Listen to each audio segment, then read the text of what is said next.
বিটের বিদ্রোহ বলবো না আমি, কারণ এটাই প্রথমে আমি এইটুকু কারেকশন করে নিই, এটা বিদ্রোহ ছিল না। বিডিআর বিদ্রোহ ছিল না এই অর্থে যে এই ধরনের বিদ্রোহের আহ, এটা একটা পারসেপশন ছিল। বিডিআর বিদ্রোহ আসল উদ্দেশ্য ছিল এটা অন্যরকম কিছু, যেটা আমরা পরে বুঝতে পেরেছি। আর বিডিআর বিদ্রোহ এর আগেও বিডিআর এ কিন্তু আরো বিদ্রোহ হয়েছে। আহ, এই এই দাবিটা বিডিআর এর সৈনিকদের ছিল যে তারা চায় তাদের নিজস্ব অফিসার হুম, নেওয়ার জন্য।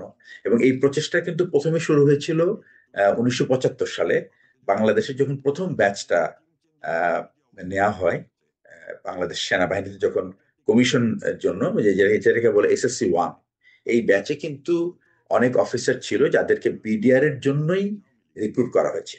কিন্তু আহ, পরবর্তীতে আর এই অ্যাটেম্পটা ঠিক মতো, আমি বলবো যেটার প্রশাসনিক অসুবিধা, কিছুটা নিয়ন্ত্রণের অসুবিধার কারণে আহ, তারা আর এটা ফলো করে নেই। বাংলাদেশ আর কি সরকার তখন এটা ফলো করে নেই, না করে ঠিক আগের মতোই বিডিআর এর যে সমস্ত অফিসার আর্মি থেকে যেত, সেকেন্ডমেন্টে বলা হয় এটাকে, এই সেকেন্ডমেন্ট ডিউটিতে তারা যেত, গিয়ে আপনার বিডিআর এর ডিউটি করে হুম, 2 থেকে 3 বছর, সাধারণত সর্বোচ্চ 3 বছর করে তারা ফেরত আসতো।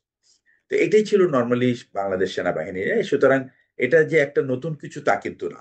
এই 50 বছর ধরেই কিন্তু, বা 2009 সাল পর্যন্ত যদি ধরি আমি, তো স্বাধীনতার পরে ধরেন 29 বছর আর প্রায় 38 বছর ধরে কিন্তু এটাই ছিল। বিডিআর এ এই পদ্ধতিটাই ছিল, এবং ইট ইজ ভেরি মাচ মানে ইফেক্টিভ ছিল। আহ, এবং যার কারণে আমি বলবো যে এটা বিদ্রোহ ঠিক না। হুম। কিছু অসন্তোষ থাকতে পারে, কিছু বিষয় থাকতে পারে, ডাল ভাতের ব্যাপার। তারপর আমরা যখন বিস্তারিত এটা নিয়েছি, সেখানে কিন্তু দেখা গেছে ডাল ভাত কর্মকাণ্ডে অ্যাকচুয়ালি সৈনিকদেরকে কিন্তু খুব একটা ডিপ্রাইভড হয় নাই। ব্রিগেডিয়ার তাদের যে জিয়াউল স্যার, আমি আসলে এই আপনার কাছে পুরো ঘটনাটাই জানতে চাইবো। এটা তো একটা সুবর্ণ সুযোগ। মানে আপনি জি, সেই সময় সেখানে থেকেছেন, ফলে আপনার কাছ থেকে জানাটা। কিন্তু আপনি আগে আমার দর্শকদের উদ্দেশ্যে এতটুকু স্পষ্ট করবেন যে সেই সময় আপনার সম্পৃক্ততা, আপনার অবস্থান, আপনার মানে পদ সেখানে কিভাবে বলছি পদায়ন কিভাবে ছিল? জি হ্যাঁ, বলছি। সেটি আমি তারপরে জানবো। অ্যাকচুয়ালি বিডিআর বিডিআর বিদ্রোহের সময় আমি ছিলাম বাংলাদেশ সেনাবাহিনীর অপারেশন পরিদপ্তরের পরিচালক। হুম, অর্থাৎ বাহিনীর ভিতরে অভিযান বা অপারেশন জাতীয় যে বিষয়টা, এটার পরিকল্পনা এবং এটার প্রয়োগ, দুটোই কিন্তু অ্যাকচুয়ালি অপারেশন পরিচালকের দায়িত্ব। তো আমি বলবো বাংলাদেশ সেনাবাহিনী যে প্রতিরক্ষার ব্যবস্থা বা প্রতিরক্ষার যে পরিকল্পনা, সেটা কিন্তু কমপ্লিটলি ডাইরেক্টর অপারেশনের দায়িত্ব, এবং আমি সেই দায়িত্বে ছিলাম। হুম, আমি এই দায়িত্বটা গ্রহণ করি ডিসেম্বর মাসের অ্যাকচুয়ালি 15 তারিখে আমি জয়েন করেছি, কিন্তু আমার কর্তব্য বুঝে নিয়েছি 28 তারিখে, ডিসেম্বরের 28 তারিখ। তো তারপর থেকে আমি তো সুতরাং বিডিআর বিদ্রোহ যখন শুরু হয় তখন আমার মাত্র 2 মাস সেখানে চাকরি হয়েছে। আমি আহ, ব্রিটেনে একটা 1 বছরের একটা উচ্চতর প্রশিক্ষণে গিয়েছিলাম, সেখান থেকে ফেরত এসে আমি এই দায়িত্বটা গ্রহণ করি। এবং দায়িত্ব গ্রহণ করার সাথে সাথেই অ্যাকচুয়ালি তখন 2009 সালের নির্বাচনের যে আওয়ামী লীগ সরকার যেখানে বিজয়ী হয়ে তারা সরকার গঠন করলো, সেই 2008-এর যে ইলেকশন, ডিসেম্বরের ইলেকশন, ওই ইলেকশনে কিন্তু আমি জয়েন করেছি। কিন্তু আমি ইলেকশনের প্রসেসের মধ্যে আমি ছিলাম না, কারণ ইলেকশন ব্যাপারটাও একটা আহ, এই যে বেসামরিক প্রশাসনকে সাহায্য করা, এটাও একটা দায়িত্ব। এবং এই দায়িত্ব কিন্তু পরিকল্পনা করা হয় এই ডাইরেক্টর অফ অপারেশনস দিয়ে। তো সুতরাং আমি আর ওই পরিকল্পনায় ঢুকিনি। আমি শুধুমাত্র ইলেকশনটা শেষ হওয়ার পরে আমি আমার দায়িত্ব বুঝে নিই। হুম। দায়িত্ব বুঝে নেওয়ার পরে তো আমি আমার দায়িত্ব পালন করতে থাকি। এবং বিডিআর এর যে হত্যাকাণ্ড হয় ওই সময় আমি বলবো যে আমি ছিলাম ডাইরেক্টর মিলিটারি অপারেশন, যার কাজ ছিল বাংলাদেশ সেনাবাহিনীর যত রকম অপারেশন আছে সেটাকে পরিকল্পনা করা এবং এটাকে সে সিদ্ধান্ত অনুযায়ী পরিচালনা করা। এটাই ছিল তো আমার দায়িত্ব। সেই সময় যে অপারেশন রিস্টোর অর্ডার নির্দেশনা দেওয়া হয়েছিল, সেই অপারেশনটা কি আপনি, সেটির দায়িত্ব কি আপনি ছিলেন? রেস্টোর অর্ডারের আগে আরো একটা ব্যাপার ছিল, সেটা আমি বলি আপনার। সেনাবাহিনীতে আদেশ সাধারণত লিখিত দেওয়া হয়, যেটাতে একেবারে বিস্তারিত আদেশ থাকে। সেনাবাহিনীতে আদেশ দেওয়ার আরেকটা ফর্ম আছে, সেটার নাম হলো ফ্র্যাগমেন্টেশন অর্ডার। অর্থাৎ যখন আমাদের হাতে যখন সময় খুব কম থাকে, তখন আমরা কুইক 1 পৃষ্ঠার ভিতরে একটা আদেশ দিয়ে থাকি, এবং এটা সাধারণত হয় ওয়্যারলেস মেসেজ, যেটা পাঠানো হয়ে থাকে। এবং এই আদেশটা দিয়েই কিন্তু এই বিডিআর হত্যাকাণ্ডের খবর প্রথমে যখন আমরা পাই 25শে ফেব্রুয়ারি 9:30টার সময় আমাদের সেনাবাহিনীর সদর দপ্তরে তখন একটা মিটিং চলছিল। সেই মিটিং এর ছিল এটা, এই মিটিংটার নাম হলো জিএসপিসি মিটিং। অর্থাৎ এখানে সেনাবাহিনীর অস্ত্রপাতি কেনার জন্য বা নতুন কোনো সিস্টেম যদি আমরা ইন্ট্রোডিউস করতে চাই, তো এই বিশেষ করে এই রসদ জাতীয়, not supplies like food and fuel, এগুলি না, এটা হলো অস্ত্রপাতি সংক্রান্ত কোনো কেনাকাটার বা এগুলি অনুমোদনের যে বিষয়টা, এটা এই মিটিংটা এখানেই হয়। এটা ছিল বছরের দ্বিতীয় মিটিং। সাধারণত এটা প্রতি মাসে একবার হয়, অথবা 2 মাস পরে হতে পারে, এটা নির্ভর করে এটা। এবং এই মিটিং এ কিন্তু এই অস্ত্র কেনা বা নতুন কেনা বা এটাকে বা নতুন পদ্ধতি চালু করা অথবা কোনোটাকে বাদ দেওয়া, এই সবকিছুই কিন্তু সিদ্ধান্ত হয় এই মিটিং এ। তো এই মিটিংটা যখন চলছিল 25শে ফেব্রুয়ারি 9টার সময় শুরু হয়েছিল, এবং এই 9:30টার দিকে আমরা জানতে পারি যে এরকম, আহ, আমরা তো আসলে তখন জানতে পারিনি। হঠাৎ দেখলাম যে সেনা সেনাপ্রধানের যে সামরিক সচিব, উনি এসে সেনাপ্রধানকে কিছু একটা কানে কানে বললেন। এরপরে উনি ওখান থেকে উঠে চলে গেলেন। জেনারেল শাকিল কথা বলতে চাচ্ছিলেন, এটাই হলো আসল ব্যাপার। তো উনি উঠে চলে গেলেন এবং সাথে সাথে উনি সিজিএস কে বললেন যে আসতে। তো সিজিএস যখন জেনারেল সিনা ইবনে জামালি, উনি যখন উঠে যাচ্ছিলেন তখন উনি আমাকেও ইশারা করলেন। এবং যেতে যেতে আমরা রাস্তায় মানে মিটিং রুম থেকে সেনাপ্রধানের অফিস পর্যন্ত যেতে খুব সম্ভবত 2 থেকে 2.5 মিনিট লাগে। এর মধ্যেই কিন্তু আমার কাছে ফোন আসা শুরু করেছে যে এরকম বিডিআর সদর দপ্তরে কোনো একটা ঝামেলা হচ্ছে, এবং তারা এটাকে তারাও ঠিক বুঝতে পারছে না, এক ধরনের বিদ্রোহ বা সৈনিকরা বিশৃঙ্খলা। এবং এই ধরনের মেসেজটা আমার যে প্রতিপক্ষ বিডিআরে, উনি ছিলেন কর্নেল শহীদ কর্নেল আনিস, উনি আনিসুজ্জামান, উনি ছিলেন বিডিআর এর অপারেশন পরিচালক, অপারেশন এবং পরিচালক প্রশিক্ষণ, ওনারা দুটো মিলে একটা দায়িত্ব পালন করেন। উনি আমাকে ফোন করে বললেন যে এরকম আমাদের এখানে সৈনিকরা গন্ডগোল করছে এবং আমরা সবাই নিরস্ত্র, কিন্তু কিছু আর্মড সোলজার এসে তারা ইনডিসিপ্লিন অ্যাকশন করছে, এবং আমার মনে হয় যদি এরকম বড় কিছু হয়ে যায় তাহলে কিন্তু তোমাদের হেল্প লাগবে। সুতরাং তাড়াতাড়ি তুমি আমাদেরকে সাহায্য করার জন্য, আমাদেরকে এখান থেকে উদ্ধারের জন্য ব্যবস্থা করো। তো এই ব্যাপারটা মানে প্রথমে এটা বিশ্বাসযোগ্য হচ্ছিল না, কিন্তু জেনারেল শাকিল যখন সেনাপ্রধানকে এটা বললেন, বলার পরপরই উনি, সেনাপ্রধান কি করলেন, উনি সাথে সাথেই এই 46 পদাতিক ব্রিগেডের যে কমান্ডার, ব্রিগেডের হাকিম, তাকে উনি ফোন করলেন। ওনারা ফোনে দুজনে সেল ফোনে কথা বলছেন। আমি শুনছি সেনাপ্রধান কি উত্তর দিচ্ছে, এবং আমি আর যে 46 ব্রিগেডের যে কমান্ডার উনি কি বলছেন এটা কিন্তু আমি বুঝতে পারছি না, কিন্তু সেনাপ্রধানের কথা আমি শুনতে পাচ্ছি।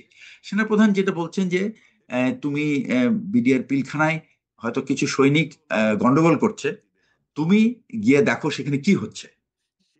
এই ছিল তার মানে কথা।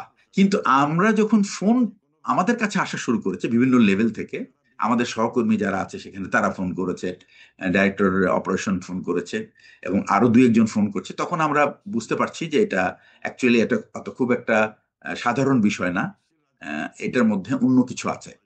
সুতরাং সাথে সাথে আমি আর অপেক্ষা না করে, এবং এই যে একটা অসামরিক কথাবার্তা যে দেখো ওখানে কি হচ্ছে, এই শব্দটা আমার খুব একটা পছন্দ হয় না, কারণ আমরা সেনাবাহিনীতে এই ধরনের আদেশ দিতে অভ্যস্ত না। আমাদের আদেশ আমরা খুব স্পষ্টভাবে দেই। সাধারণত কাউকে যদি কোনো দায়িত্ব দিতে হয় তাহলে প্রথমে তার কাজটা কি, পরিস্থিতিটা উম, বর্ণনা করে তার কাজ কি হবে, যেটাকে আমরা টাস্ক বলি বা মিশন বলি, এবং সেই সাথে কাদেরকে নিয়ে তিনি এই মিশনটা অ্যাকমপ্লিশ করবেন, এটা আমরা তাহলে তাদেরকে এই বলি। দেখো সেখানে কি হচ্ছে এটার মানে কি, মানে এটা এটা বলে কি হলো? এটা তিনি গিয়ে কি অ্যাকচুয়ালি করলেন? আমার কাছে এটা এই ইট ওয়াজ কমপ্লিটলি এ মেস, মানে এই এই ভাষাটাই ঠিক হয় নাই আর কি। এবং এইটারই কিন্তু সুযোগ নিয়েছে সবাই। তো আমরা আর কিন্তু সুযোগ দিই নাই, কারণ উনি যখন এই কথাটা বললেন, সাধারণত সিনিয়র অফিসাররা কিন্তু সবকিছু ডিটেল বলে দেন না, তারা একটা আহ, ধারণা দিয়ে দেন। আমাদের কাজ হলো এটাকে convert into proper military form, যে যেভাবে মিলিটারিকে আদেশ দেওয়া হয় সেই আদেশে। তো আমরা কি বললাম কি, যে আমরা তো এই মুহূর্তে আর কোনো ডিটেল প্ল্যানিং এ যাব না, আমরা শুধুমাত্র একটা পরিস্থিতিটা বললাম যে ওখানে আমাদের কিছু অফিসার তার দরবার হলে আটকা পড়েছে এবং সৈনিকরা সম্ভবত তাদেরকে ঘিরে ধরেছে, এরকম একটা পরিস্থিতি দিয়ে টাস্ক হলো তাদেরকে উদ্ধার করা বলে কে কে এটাতে অংশগ্রহণ করবে এটা আমাদের বলে দিলাম। আমরা ওই মুহূর্তে অ্যাকচুয়ালি এরকম সময়টা এত কম ছিল যে এটা আমাদের জন্য জরুরি ছিল বিডিআর সদর দপ্তরে পৌঁছা। হুম। এবং আমাদের কাছে যেটুকুই আছে, ঢাকা শহরের অ্যাকচুয়ালি খুব বড় সাইজের সেনাবাহিনী রাখা হয় না নিরাপত্তার কারণে, কারণ এখানে অনেক ইতিপূর্বে অনেক দুর্ঘটনা আছে বাংলাদেশের কনটেক্সটে। সেই কারণে মানে বিভিন্ন সরকার প্রধানদের নিরাপত্তার কথা চিন্তা করে ঢাকা শহরে খুব বড় ধরনের ফোর্স রাখা হয় না। তো আমরা ওই দিন আবার ছিল শিখা অনির্বাণে প্রেসিডেন্ট জিল্লুর রহমান সাহেবের, উনি ছিল রিড লেইং মানে আপনার উনি পুষ্পস্তবক, ওই শহীদ সব সেনাবাহিনীর সদস্যদের জন্য যে আমাদের যে স্মৃতিস্তম্ভটা আছে সেটাকে আমরা যেটা নাম হলো শিখা অনির্বাণ, এইখানে উনি একটা সশস্ত্র বাহিনীর একটা গার্ড হবে, সেই গার্ড ওখানে রিড লেইং করবে, অর্থাৎ একটা ফুলের বুকে দিবে আর কি। তো এই অনুষ্ঠানটা হওয়ার কথা ছিল, যার কারণে আমি খুব তাড়াতাড়ি ফোর্সটাকে মোবিলাইজ করতে পেরেছি। তো এই ফোর্স ছিল মিরপুর ক্যান্টনমেন্ট থেকে আসছিল তারা, কিন্তু তাদের কাছে সব ছিল স্মল আর্মস বলি যেটা, যে রাইফেল, এলএমজি বা এই এসএমজি এই ধরনের, কিন্তু এদের কোনো অ্যামুনেশন ছিল না, কারণ সাধারণত এই ধরনের অনুষ্ঠানে অ্যামুনেশন আনা হয় না। সুতরাং অ্যামুনেশন ছাড়াই এটা প্রেসিডেন্টের একটা সিরিমোনিয়াল ডিউটি, সেখানে অ্যামুনেশনের কোনো প্রয়োজন নেই। এই যখন আমরা এই ঘটনা হচ্ছে তখন সাথে সাথে প্রেসিডেন্টের প্রোগ্রামটা ক্যান্সেল হয়ে গেল এবং আমরা জানালাম যে এই মুহূর্তে প্রেসিডেন্টের এখানে আসাটা নিরাপদ না। তো তারপরে প্রেসিডেন্ট তো আসা বন্ধ হয়ে গেল। এরপরে আমরা এই ফোর্সটাকেই খুব কুইকলি অর্গানাইজ করলাম, সাথে আরো 3টে ইনফেন্ট্রি পদাতিক ব্যাটালিয়ন ছিল, তাদেরকে তাদেরকে টাস্কিং করা হলো যে কে কোথায় ডিপ্লয় করবে। এই এই অর্ডারটা আমরা মানে মেসেজের মাধ্যমে আমরা ব্রিগেড হেডকোয়ার্টারে পাঠিয়ে দিই, এবং ব্রিগেড হেডকোয়ার্টারের কাজ কিন্তু তারপরে সে তার মতো করে একটা আদেশ সে তৈরি করে তার ইউনিট কমান্ডারদেরকে বলবে। এবং এই যে বিল্ড আপ অফ ফোর্স, মানে ক্যান্টনমেন্ট থেকে বিডিআর পর্যন্ত যাওয়ার যে ফোর্সটাকে যে আমরা ওখানে একত্রিত করব, এটারও একটা সিকোয়েন্স আছে। তো আমি সাধারণত এই কাজটা ওনারই করার কথা, ব্রিগেডের মানে পদাতিক ব্রিগেডের যে কমান্ডার ব্রিগেডের হাকিম তারই করার কথা, কিন্তু আমি দেখলাম যে উনি এত কম সময় আছে, আমি কি করলাম, আমার একটা স্টাফ দিয়ে আমি জাহাঙ্গীর গেটে একটা অফিসার রাখলাম যে শুধুমাত্র মনিটর করার জন্য যে ফোর্স কত দ্রুত ওখানে যাচ্ছে, কেউ কোনো অসুবিধা হচ্ছে কিনা এটা, এবং আমাদের নিজের আপডেটের জন্য। এই ব্যাপারটা কিন্তু অনেকেই জানতো না যে আমরা এটা মনিটর করছি। এবং এটা আমার এই অ্যাকশনটা করার মেইন উদ্দেশ্য ছিল এই ধরনের মানে হঠাৎ করে এই ধরনের একটা অপারেশন করতে গেলে অনেক সময় এই অপারেশনের সফলতা এবং বিফলের কারণে ব্লেম ব্লেম গেম শুরু হয়, কার দোষে বা কার ভুলে এটা হচ্ছে না বা ওটা হলো না, সময় মতো মানে আমি ঠিক মতো অর্ডার পাই নাই, আমি যেতে পারি নাই, আমি এই জিনিস নেই নাই, ওই জিনিস নেই, এই ধরনের কমপ্লেন যেন করার সুযোগ না থাকে, এই জন্য কিন্তু আমরা এই মনিটরিংটা করেছি। এবং এটাতে আমাদের একটা সুবিধা হয়েছে, আমরা জানতে পেরেছি কি পরিমাণ ট্রুপস আমরা ডিপ্লয় করেছি এবং এদের নেতৃত্বে কারা কারা ছিল। তো এই ব্যাপারটা এটা এটা কিন্তু এই রেকর্ডটা ছিল আমার কাছে, অর্থাৎ এমও ডাইরেক্টরেটে, এবং এটা আমরা করেছিলাম পিওরলি মনিটর করার জন্য। কিন্তু আচ্ছা, একটু এইটুকু জিজ্ঞাসা করে নিই। আপনি যেহেতু হ্যাঁ, বলছিলেন মনিটরিং করবে যে যথেষ্ট মানে গতিতে কাজ করছে কিনা, যাচ্ছে কিনা, জি যথেষ্ট ছিল জি কি আসলে? যথেষ্ট গতিতে যাচ্ছিল হ্যাঁ, আমি ফোর্স? বলবো যে ওই মুহূর্তে আমরা যে পরিস্থিতি আমরা শুনছিলাম, ওই মুহূর্তে ইট ওয়াজ গুড এনাফ। কারণ আমাদের কাছে যে সমস্ত অস্ত্র ছিল, একটা ইনফেন্ট্রি ব্যাটালিয়নের যে হেভি অস্ত্র যেগুলি বলে, হুম, সেই অস্ত্রগুলি কিন্তু যথেষ্ট, ওগুলি কিন্তু বিডিআর এর কাছে নাই, ওই ধরনের অস্ত্র নাই। সুতরাং এই অস্ত্র কিন্তু যথেষ্ট, 3টা ব্যাটালিয়নের এই অস্ত্রগুলি যথেষ্ট পাওয়ারফুল, এবং এগুলির কিন্তু লাইভ অ্যামুনেশন ছিল সাথে, এবং এরা সব অ্যামুনেশন সহ, এমন না যে শুধু অস্ত্র নিয়ে গেছে, they had everything to fight the adversary, অর্থাৎ এনিমিকে ফাইট করার জন্য। আমরা যদি বিডিআর এর ভিতরের যে ফোর্সটা, আমি তাদেরকে যদি বলি অ্যাডভার্সারি ফোর্স, হুম। তাহলে তাদেরকে মানে এলিমিনেট করার জন্য বা তাদেরকে নিরস্ত্র করার জন্য বা তাদেরকে পরাভূত করার জন্য আমাদের কাছে যথেষ্ট ছিল ওই মুহূর্তে। আচ্ছা। কারণ এটা কিন্তু এই এই পুরো ব্যাপারটা সামরিক অপারেশনের ব্যাপারটা হচ্ছে ইট ইজ দি মানে use of weapon at the quickest possible time. আচ্ছা। আপনি কত দ্রুত আপনি সৈন্য এবং ফায়ার পাওয়ার একসাথে একটা জায়গায় আপনি একত্রিত করে আপনি এটাকে মানে ইউজ করতে পারেন, সেটার উপরে কিন্তু আপনার সাকসেস। তো যত আপনি সময় দিবেন তত কিন্তু আপনার অ্যাডভার্সারি বা যে নাকি আপনার বিরুদ্ধে আপনাকে প্রতিরোধ করবে তারও কিন্তু সে শক্তি সঞ্চয় করতে থাকে। তো আমরা সেনাবাহিনীতে এটা বলি যে আমরা এই সুযোগটা আমরা কাউকে দিতে চাই না, যে অপোনেন্টকে আমরা কম সময় দিব এবং আমরা কুইকলি তাকে আমরা নিউট্রালাইজ করবো। এটাই হলো অ্যাকচুয়ালি সেই ইজ ফাইটটা দ্য হলো না কেন? প্রিন্সিপাল। আপনি যেটা মানে কন্টিনিউ করছেন সেটাই বলবেন। আমি একটু প্রশ্ন করলাম যে হ্যাঁ, সব এখন ঠিকঠাক ফাইটটা কেন বলতে ছিল হলো না কিন্তু আমি ফাইটটা আপনাকে বলি। হ্যাঁ, হ্যাঁ, ফাইটটা হলো না কেন, কারণ এখানে আরেকটা মানে আরেকটা অথরিটি বা কর্তৃপক্ষ পুরো ব্যাপারটাকে আমাদের নলেজের বাইরেই ওভারটেক করে ফেলেছে। এবং এটার মধ্যে এই আমরা যখন এত দ্রুত এই সমস্ত করছি, ফর্মালিটিস গুলি করছি, এবং এগুলি কিন্তু এমন না যে এগুলি কিন্তু আমার নিজের ইচ্ছে হচ্ছে, এগুলি আমরা করার পরপরই কিন্তু আমরা ইমিডিয়েটলি এগুলি আবার কিন্তু অনুমোদন নিয়ে নিচ্ছি। আমার যেমন আমার বস ছিলেন সিজিএস, আমি তার কাছ থেকে কিন্তু একটা অনুমোদন নিচ্ছি আমরা এই করছি। এবং জেনারেলি এগুলি এত এত কঠিন কাজ না, এই ধরনের একটা অপারেশন অর্ডার তৈরি করা বা ডিপ্লয় করা ইটস নট দ্যাট ডিফিকাল্ট একটা জব, এবং এটা আমরা অভ্যস্ত এই সমস্ত কাজ করে। তো এটা এটা হওয়ার পরে আমরা দেখলাম যে হঠাৎ করে আমার স্টাফ একজন বলল যে স্যার এই বিডিআর তো স্যার এমপিরা দেখি ফ্ল্যাগ নিয়ে তারা তো গেটের দিকে গেটের কাছে চলে গেছে। আমরা তো চিন্তা করলাম যে এমপিদের তো আমরা তো এমপিদেরকে ওখানে এক্সপেক্টই করছি না। এবং টিভিতে দেখলাম যে এরকম মুন্নি সাহার কাভারেজ হচ্ছে, এবং সে বিডিআর এর সব বঞ্চনার কাহিনী সে আমাদেরকে সে কাল্পনিক কাহিনীগুলি তুলে ধরছে।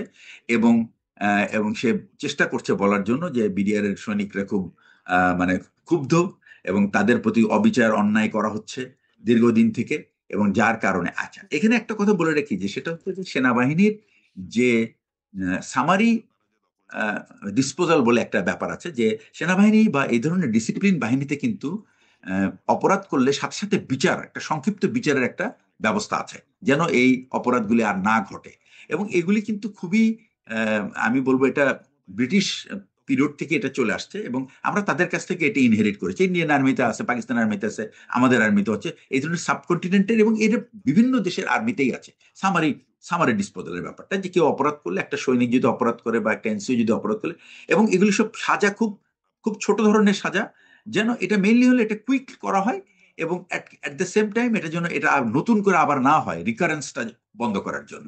তো বিটিআরও কিন্তু এই ধরনের অনেক ডিসিপ্লিনের এগেনস্টে, সে ফর এক্সাম্পল করাপশন বা পিলফ্রেজ বা সে মিসঅ্যাপ্রোপ্রিয়েশন, তারপর ব্রাইবারি, এই ধরনের কেস যেহেতু তারা পাবলিকের সাথে কিন্তু এই এই প্রবলেমগুলি কিন্তু সেনাবাহিনীতে নাই। এই যে ব্রাইবারির ব্যাপার ট্যাপারগুলি কারণ ওইখানে পাবলিক এবং মিলিটারির মধ্যে কোনো কন্ট্যাক্ট পয়েন্ট নাই, ট্রানজেকশন পয়েন্ট নাই, কিন্তু বিডিআর আছে। যেমন তারা বর্ডারে বিভিন্ন জায়গায় ডিউটি করে, সেখানে তাদের সিকিউরিটি ব্যাপার আছে, সিকিউরিটি দিতে হয়, বর্ডার গার্ড করতে হয়, এবং ওইখানে এবং সমস্ত সেনাবাহিনী স্মাগলিং হয়। প্রজেক্টের সাথে এখন জড়িত থাকে। মানে এখন না মানে জড়িত এটা এখনকার ব্যাপারটা আলাদা, প্রজেক্ট ইজ টোটালি ডিফারেন্ট। এবং প্রজেক্ট কিন্তু এই যে যে মিলিটারি সেখানেও ফোর্সের কথা আমরা হ্যাঁ, বলছি, হ্যাঁ। না যে মিলিটারি ফোর্সের কথা আমরা বলছি, এই যে ইনফেন্ট্রি, যারা নাকি বেসিক্যালি যুদ্ধ করার জন্যই কাজ, তাদের কাজই হলো to get close to the enemy and fight, আর বাকিরা কিন্তু তাকে হেল্প করে। হুম, তো এই যে ফাইটিং এলিমেন্টস যারা, তাদের সাথে কিন্তু project is not involve, they আচ্ছা, are not out, they are not within the project. আচ্ছা। ওকে, সুতরাং সেই এদের ওই ওই জায়গায় আমাদের আমার হ্যাঁ এটাই হলো আসল কথা। তো বিডিআর এর যে এই ধরনের অসন্তোষ যে হবে একটা, যে কেউ অপরাধ করলে তার অপরাধের যদি সাজা হয়, সে তো আর খুশি হবে না। কারণ সাজা হওয়ার পরে যদি তার চাকরিচ্যুত হয় বা তার যদি 2-4 মাস জেল হয়, তাহলে তো he will never be happy. তো এই ধরনের কেস কিন্তু is very normal in the military, এবং it is not actually the reason for which a soldier revolts. So এই রিভোল্টের ব্যাপারটা আহ, এটা কিন্তু অনেক দিন ধরে আমাদের কাছে পরে মনে হয়েছে, পরে আমরা যখন খোঁজ পেয়েছি যে এই বিষয়টা নিয়ে বিডিআর এর সৈনিকরা, যেহেতু তাদের মেইন পয়েন্ট ছিল তার ওভারওয়ার্ক ছিল। কারণ ডাল ভাত কর্মসূচির সময় সাধারণ মানুষকে ডাল এবং মানে চাল ডাল তেল, এই যে এসেনশিয়াল কমোডিটি, এটা পৌঁছানোর জন্য বিডিআর এর সৈনিকদেরকে অনেক 8 ঘন্টা ডিউটিতে তারা ছিল না। তারা হয়তো দেখা যাচ্ছে অনেকে 16 ঘন্টা ডিউটি করছে, অন্তত 20 ঘন্টা তো এই যে একটা টায়ারিং জব, এটার এগেনস্টে তাদের তো বেতন হলো নর্মাল বেতন, আর হয়তো অল্প কিছু ভাতা। তো এটা হয়তো বা দে আর নট ভেরি হ্যাপি, হয়তো এটা তাদের একটা, আমরা এই ধরনের, যদি কারো কোনো তারা যদি কেউ যদি ক্ষুব্ধ হয়ে থাকে যে তাদেরকে এনাফ মানে অ্যালাউন্স বা পকেট অ্যালাউন্স দেওয়া হচ্ছে না, তাহলে কিন্তু এই ব্যাপারটা সেনাবাহিনী, বিডিআর সব জায়গায় কিন্তু সিস্টেম আছে যে আপনার যদি এরকম কিছু বলার থাকে আপনি বলবেন, এটা আমরা হায়ার হেডকোয়ার্টারে যাব, তাদের সঙ্গে নেগোশিয়েট করব, দরকার হলে আমরা কিছু ইমপ্রুভ করে নিয়ে আসতে পারি। এটা কিন্তু একটা খুব কঠিন, খুব নেই দেখাচ্ছে যে বিডিআররা খুব ক্ষুব্ধ, এবং তারা সৈনিকদের, সৈনিকরা এই ধরনের তারাই তাদের ডিজির কাছে, ডিজির দরবারে এই দাবি তুলেছে। এবং এইটা নিয়ে কিন্তু ডিজি এর আগে কথা বলেছে তাদের সাথে, আমরা পরে জেনেছি যে ডিজি এর আগে নিয়ে এইটা নিয়ে যে বিভিন্ন ইউনিটের থেকে, সাধারণত ডিজির দরবারে বিভিন্ন ইউনিট থেকে কারো কোনো যদি প্রস্তাব থাকে তাহলে প্রস্তাব চাওয়া হয়, সেই প্রস্তাবের উপরে আলোচনা হয়, হওয়ার পরে তারপরে ডিজি এই এই প্রস্তাবের ব্যাপারে তার যে মন্তব্য বা তার যে করণীয় সেটা সৈনিকদেরকে বলে। এটা একটা ফর্মালি এই জিনিসে জানানো হয়, এইটাই ব্যাপার। কিন্তু এটা যে একটা বিদ্রোহের আকারে রূপ নেবে, এটা অবিশ্বাস্য ছিল। কিন্তু সমস্যা ছিল যে এই বিদ্রোহ অন্য কেউ জানার আগে কিভাবে দুইজন মানে মেম্বার অফ পার্লামেন্ট জানলো, that is a very surprising thing, because বিদ্রোহ হচ্ছে ভিতরে, আমরা জানছি, আই এম শিওর ও ভিতরের কোনো অফিসার কোনো এমপি কে বলে নাই যে আমরা বিদ্রোহের মধ্যে পড়ছি, আপনি আসেন আমাদেরকে হেল্প করেন। হুম। কিন্তু তারা, তার মধ্যে, এর মধ্যে সেনা প্রধানের সাথে তৎকালীন প্রধানমন্ত্রীর কথাবার্তা এগুলো হচ্ছিল না? মানে হ্যাঁ এভাবে কি, হচ্ছিল, তো এভাবে কি সবই জানতে হচ্ছিল। পারেন না মানে এমপিরা? কারণ আমি না, তৎকালীন সেনাপ্রধান মইনু আহমেদের একটা একটা ভাষ্য দেখছিলাম, এ প্রসঙ্গে তিনি বলেছেন, বেশ 28 মিনিটের মতো লম্বা একটা বক্তব্য তিনি দিয়েছেন যে তখন কি হয়েছিল সে বিষয়ে। তিনি বলছিলেন যে তার সাথে তখন তৎকালীন প্রধানমন্ত্রীর কথা হচ্ছিল, তাকে ডেকেও নেওয়া হয়েছিল এই বিষয়ে হ্যাঁ তিনি এটা তো পরের ব্যাপার, আমি আপনাকে বলি। বলছেন। প্রধানমন্ত্রী, আমি তার আগে আরেকটা কথা বলি, সেটা হচ্ছে যে মিলিটারি ফোর্স, তাদের কিন্তু we are driven by our law, member, কি বলে, manual of Bangladesh army law, hmm, MBL যেটাকে বলে। সেখানে কিন্তু এমবিএমএল এর 25 নম্বর ধারায় আমরা, we are empowered to take action against any unarmed or armed civilian, unarmed বা যদি কেউ থ্রেটে, তার জীবন যদি হুমকির সম্মুখীন হয়, কিন্তু তাকে কিন্তু, আমাদের কিন্তু এটার জন্য কোনো অর্ডার প্রয়োজন নাই, আমরা কিন্তু এই ধারার অধীনেই কিন্তু আমরা আমি মানে যে থ্রেট, তার থ্রেটের এগেনস্টে আমি কিন্তু I can take action to save him. তো এটার জন্য কিন্তু কারো যদি আমি কারো ওই আহ, জীবনের, তার জীবনের হুমকি, এইটা জেনে যদি আমি কারো পারমিশনের জন্য অপেক্ষা করতাম, তো আমি তো তাকে জীবনেও বাঁচাতে পারবো না। সুতরাং এই এই জন্যই এই জন্যই আমাদেরকে উই আর, দেখেন আমরা যখন যে কোনো সৈনিক, আর্মড সোলজার যখন ইউনিটে জয়েন করে, তার প্রথম কাজটা হলো সে গিয়ে প্রথমে তার অস্ত্রটা সে তার নামে বরাদ্দ নেয়, এবং এই বরাদ্দ নিলেও সেই অস্ত্রটা থাকে কিন্তু অস্ত্রাগারে, কিন্তু ওই অস্ত্রটা বরাদ্দ কিন্তু সেই সোলজারের নামে, that is his first action. এটা কেন করা হয়? Because there can be any emergency of like war, conflict, অথবা লেটস এ লিমিটেড কনফ্লিক্ট অথবা লিমিটেড ওয়ার, যেখানে আপনাকে অস্ত্রটা খুব কুইকলি নিয়ে আপনাকে কিন্তু অ্যাকশনে যেতে হতে পারে। হুম, এই এই কাজটার জন্যই তখন যেন আমার অস্ত্র, এই অস্ত্রটা কার বা ওই অস্ত্রটা কার, এই জন্য প্রত্যেকটা সোলজার কিন্তু তার অস্ত্রের নাম্বারটা কিন্তু তার মুখস্থ থাকে। হুম, আমি জানি আমার অস্ত্রের নাম্বার কত, আমি গিয়ে ওই অস্ত্রটা, এবং অস্ত্রের গায়ে কিন্তু বড় করে লেখা আছে সেই নাম্বারটা, সেই চট করে সে পিক করতে পারে। এবং পিক করার পরে এটার দায়িত্ব হলো ওইখানকার যে এনসিও, পরে সে ঠিক করে নিবে যে তার অস্ত্রটা অমুককে ইস্যু করা হয়েছে। এবং শুধু অস্ত্র না, এর সাথে গোলা বারুদও সে পাবার কথা কোনো অ্যাকশনে যাওয়ার আগে। সুতরাং এই, এটা একটা সেট ড্রিল, এটার মধ্যে কোনো রকম সন্দেহ কারো নাই। সুতরাং যখনই আমি কোনো অ্যাকশনে যাব, সেটা অপারেশনাল হোক আর নন অপারেশনাল হোক, প্রত্যেকটা সোলজার কিন্তু will carry the weapon and he will carry the first line ammunition. এই পলিসিটা আছে, এই যে নীতিমালা, এটা কিন্তু পরিষ্কার। তো এই ব্যাপারে সেনাবাহিনীর যে ফোর্সটা পাঠানো হয়েছিল, ইট ওয়াজ সেলফ কন্টেন্ট, এদের হাতে যা ছিল, অস্ত্র সরঞ্জাম, গোলা বারুদ যথেষ্ট ছিল বিডিআর বিদ্রোহকে, বা যদি বিদ্রোহ হয়েই থাকে সেটাকে দমন করা বা সেটাকে নিরস্ত্র করা। এবং যখন একটা সোলজার, আমি যদি একটা অপারেশনে যাই এবং আমি যদি একটা মানে আমার প্রতি যদি গুলি ছোড়া হয়, আমার কিন্তু কোনো আর কোনো অর্ডার দরকার নাই, it is my sole duty to respond to that fire. তো সুতরাং এখানে প্রধানমন্ত্রীর আদেশের অপেক্ষা বরং প্রধানমন্ত্রী যদি বলে যে না এটা যাওয়া যাবে না, দ্যাট ইজ ডাউটফুল। বিকজ একটা প্রধানমন্ত্রীর কাজ কিন্তু প্রত্যেকটা মানুষের জানমাল রক্ষা করা। তার যদি আমি বলবো যে একটা সিম্বলিক রেসপন্সিবিলিটি হয়ে থাকে, তো জানমাল রক্ষা করবে কিভাবে? যার যান হুমকির সম্মুখীন, তাকে যদি আমার রক্ষা করতে হয় তাহলে তো তাকে দমন করতে হবে, না হলে তো আমি তাকে রক্ষা করতে পারবো না। সো সেটা কিন্তু যেই এই হোক না কেন। আদেশ ছাড়াই তো আপনিও বলছিলেন যে আদেশ ছাড়াই তো স্বয়ংক্রিয়ভাবেই বা সেনাবাহিনীর সিদ্ধান্তেই সেই 46 পদাতিক হ্যাঁ চলে গেছে, কিন্তু হ্যাঁ, সেনাবাহিনী যাওয়ার পর থেকেই সেনাবাহিনীকে এক ধরনের, যারা ফিল্ডে ছিল, যাদেরকে অপারেশনের জন্য পাঠানো হয়েছিল, তারা এক ধরনের তাদেরকে ডিসকারেজ করা হচ্ছিল। That is very doubtful. এটা কেন করা হচ্ছিল এবং এইটার দায়িত্ব ছিল, এই যারা ডিসকারেজ করা হচ্ছিল, এটা যদি সেনাবাহিনী প্রধান জেনে থাকে তাহলে ডিসকারেজ এটা কে তার দায়িত্ব করছিলেন? ছিল। ওই যে এমপিরা গিয়ে বলছে না আপনারা যাবেন না, আগে আমরা যাচ্ছি, কথা বলছি। আচ্ছা, আচ্ছা, হ্যাঁ। তো এখন মনে করেন যে মির্জা আজম আর হচ্ছে যে ওই জাহাঙ্গীর কবির নানক, তাদেরকে তো সবাই চেনে যে ওনারা মেম্বার অফ পার্লামেন্ট, আর আওয়ামী লীগ সরকার মাত্র আসছে ক্ষমতায়, এবং তারা মানে কোনো কিছু জানার আগে, আমরা কোনো কিছু জানার আগে সেনাবাহিনী প্রধান তো পরে গেছে, মির্জা আজম সাহেব তো প্রথমেই, আমরা আমাদের সেনাবাহিনীও পৌঁছেছে, মির্জা আজম সাহেবও পৌঁছে গেছে। এটাই খুব সারপ্রাইজিং। প্রধানমন্ত্রীকে কে জানাবে? প্রধানমন্ত্রীকে তো জানাবে প্রধানমন্ত্রীর স্টাফরা। হ্যাঁ, আমি ধরে নিলাম যে জেনারেল শাকিল জানিয়েছে। তো জেনারেল শাকিল জানাইলে প্রধানমন্ত্রীর কাজ তো মির্জা আজমকে পাঠায় নেগোসিয়েট করে না। তো মির্জা আজম তো আর অস্ত্র ক্যারি করছে না, আর সে কি নেগোসিয়েট করবে? সে তো একটা সিভিলিয়ান মানুষ। সে সে কি একটা অস্ত্রের মোকাবেলা করতে পারবে? মির্জা আজমকে যদি মেরে দিত ওইখানে দুইটা সৈনিক, তাহলে কি হতো? হুম, ওনারা কি কনফিডেন্সে গেল যে তাদেরকে মারবে না? যেখানে কোনো মানুষই যাওয়ার সাহস পাচ্ছে না, সেখানে মির্জা আজম সাহেব এবং এবং জাহাঙ্গীর কবির সাহেব, নানক, ওনাদেরকে কি কনফিডেন্সে তারা, যে বিডিআর এর কয়জন সৈনিক তাকে চেনার কথা?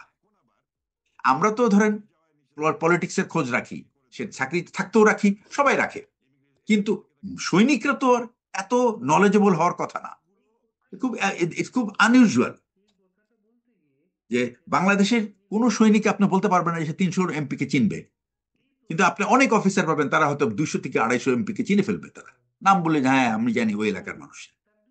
তো তাদের বিকজ তাদের ইন্টারাকশনটাই ওই লেভেলে। কিন্তু একটা সৈনিক এইখানে যদি দুইটা এমপি কে মেরে, তারা যদি একটা ধরেন এমপি মাল, হুম। বিডিআর সৈনিকরা তাহলে মারল, কি তারা আর এটা দাবি করতে পারে যে তারা ঝুঁকি নিয়ে, নিজের জীবনের ঝুঁকি নিয়ে তারা সমঝোতা করতে গেছে? না, আমি এটাকে ইন্টারপ্রেট করবো ওইভাবে না, নিজের ঝুঁকি। কারণ সে তো জানেই না অ্যাকচুয়ালি কোথায় ঝামেলা, ঝামেলাটা তো অনেক পিছনে। সে তো বিডিআর এর সামনের গেটে গিয়ে কার সাথে নেগোসিয়েট করবে? বিডিআর এর বিডিআর এর একটা বিদ্রোহ হলে সে বিদ্রোহ কমান্ডারের সাথে করবে, তাই না? ওখানে তো কমান্ডার তো ওখানে ছিলই না, ওখানে তো ছিল সৈনিক, বিডিআর এর অস্ত্রধারী সৈনিক। তাদের সাথে কি সৈনিকদের সাথে আপনি কি সবার নেগোসিয়েশন, সৈনিকদের কি সাথে নেগোসিয়েশন যে তোমাদের যা যা বিদ্রোহের কারণ বা অসন্তোষের কারণ সেগুলো সলভ করা হবে, এটা কি বললে মানে এটা আমার কি reasonable হয়? এটা this is not the art of negotiation. এটা যদি করে থাকে তাহলে শোনো বালখিল্যতা। এবং একটা হলো তার বালখিল্যতা, আর 2 নম্বর হলো উনি ওভার কনফিডেন্স ছিলেন, because he knows what is going on inside. Hmm, এটা অনেক আগেই জানে। এটা হলো একটা। সেকেন্ড কথা হচ্ছে যে আমরা তো জানতে পারি নাই বিডিআর এর ডিজি কে মারা হয়েছে কিনা, কিন্তু ভারতীয় আমাদের বাংলাদেশের কোনো টেলিভিশন চ্যানেল জানতে পারে নাই, কিন্তু এনডিটিভি জেনে গেছে যে শাকিল সাহেবকে মারা হয়ে গেছে। হুম। কিভাবে সম্ভব? তো এটা এসবই অ্যাকচুয়ালি প্রমাণ করে যে এই বিদ্রোহটা ছিল একটা অ্যালিবাই, হ্যাঁ, কিন্তু একটা এটাও তো আবার কাভার। দেখি মানে এটা জাস্ট আমি মানে বলছি যে এই কারণে যে এরকম ঘটনা তো ঘটে যে বাংলাদেশের গণমাধ্যমে আসে না, ভারতীয় গণমাধ্যম থেকে আমরা জানি এই এয়ারফোর্স বাংলাদেশে আসছে, এই অপারেশন চালানো হচ্ছে, বা এখানে মানে বাংলাদেশের গণমাধ্যমে অনেক কিছুই আসে না, বাট যেগুলো আসলে those are not correct. Operation চালানোর ব্যাপারটা এগুলি কারেক্ট না। কাজে এটা তার speculation, they are not correct. বাংলাদেশের সংবাদ মাধ্যমকে যদি আমাদের কিছু জানাইতে হয়, তাহলে তো তাদের প্রত্যেকটা ফোর্সেরই তো মানে পিআর আছে, পাবলিক রিলেশন অফিসার আছে। তারা তারা জানে যে কতটুকু আমরা জানাতে পারি বা কতটুকু জানাতে হবে। এখানে অন্য কারো বক্তব্য, এটাকে বিশ্বাস করার তো কোনো কারণ নেই। কারণ আর বেশিরভাগ সময় হয় কি, এটা অবশ্য একটা কারণ আছে, আমি একটা বলি আপনাকে, সেটা হলো যখন আপনি কোনো খবর দিবেন না বাট মানুষ এটা জানতে চাইবে, যখন আপনি খবর দিবেন না তখন কিন্তু খবর কুক করা হবে, this will be cooked and it will be supplied. এখন এটা হবে, দেখা যাবে 20% কারেক্ট, 80% রং, অথবা 30% কারেক্ট, 37। বাট সাধারণ মানুষ যাদের কিছু সবারই তো এই সমস্ত ব্যাপারে আগ্রহ থাকে না, হয়তো কিছু লোকের আগ্রহ আছে, এবং তারা ওই ওই সংবাদটাকেই তারা ধরেন আবার এটাকে নতুন করে প্রচার করছে বিভিন্ন জায়গায়, এটা ভুল সংবাদই প্রচারিত হচ্ছে। কিন্তু ঘটনাটা হচ্ছে যে মানে জেনারেল শাকিল সাহেব যে মারা হয়েছে, এটা তো আমরা পরে জানতে পেরেছি যে জেনারেল শাকিল সাহেব ছিল সম্ভবত সেকেন্ড মানে ক্যাজুয়ালিটি। ফার্স্ট ক্যাজুয়ালিটি ছিল অন্য একটা অফিসার, লেফটেন্যান্ট কর্নেল কায়সার, যিনি বাইরের থেকে একটা গুলি এসে তাকে লেগে মারা গেছেন। আর সেকেন্ড ক্যাজুয়ালিটিটা ছিল শাকিল সাহেব, তাকেই প্রথমে মানে মারা হয়েছে আর কি, ডেলিভারেটলি। হুম। আচ্ছা, তাহলে যদিও এই তদন্ত কমিশনের প্রতিবেদনে আসছে, তারপরে আপনার কাছ থেকে একটু জানতে চাই যে ভারতীয় গণমাধ্যম এটি জানালো, এই তদন্ত কমিশনের বলা হচ্ছে, প্রতিবেদনে বলা হচ্ছে 921 জনের মতো ভারতীয় ব্যক্তি, তারা আসলে ভারতীয় নাগরিক, তারা এসে ঢুকেছিল বা তারা ছিল বাংলাদেশে এই সময়। আহ, ভারত কি চেয়েছিল, সেই 921 জনকে কিভাবে ঢোকানো হয়েছিল, আহ, মানে এবং ভিতরে অস্ত্র শস্ত্র সেগুলো কিভাবে গিয়েছিল, একটু যদি খুব সংক্ষেপে আমাদেরকে বলেন। আচ্ছা, একটা জিনিস হচ্ছে যে বাংলাদেশে ওই সময় বিডিআর সপ্তাহ চলছিল, এবং বাংলাদেশের বিডিআর সপ্তাহতে সপ্তাহ সপ্তাহ উপলক্ষে আহ, ভারত থেকে তারা কিছু উপঢৌকন এনেছিল। এই উপঢৌকন নিয়ে যারা আসছে, ধরা হয় যে, বা ধারণা করা হচ্ছে তারাই ছিল এই উপঢৌকনের নামে আহ, আসছে ঠিকই, হয়তো অস্ত্রপাতি অন্যভাবে তারা পেয়েছে। নট দ্যাট এই 921 জনকেই যে অস্ত্র থাকতে হবে তা কিন্তু না।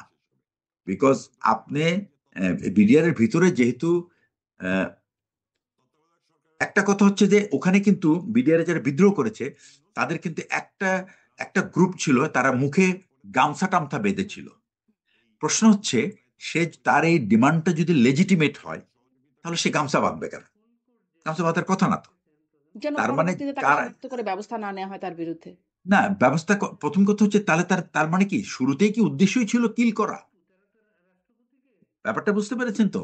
আমাদের সৈনিকদের তো, তারা তো রাগ করে বা তারা তাদের অভিযোগ জানায়, এটার জন্য তারা মুখ ঢাকে না। এবং বিডিআর সোলজাররা কিন্তু, আমি শুনেছি, আমি অবশ্য বিডিআর এ কখনো চাকরি করি নাই, আমি শুনেছি বিডিআর অফিসার যারা, তারা বিশ্বাসই করতে পারে না যে বিডিআর এর সৈনিক এই কাজটা করতে পারে।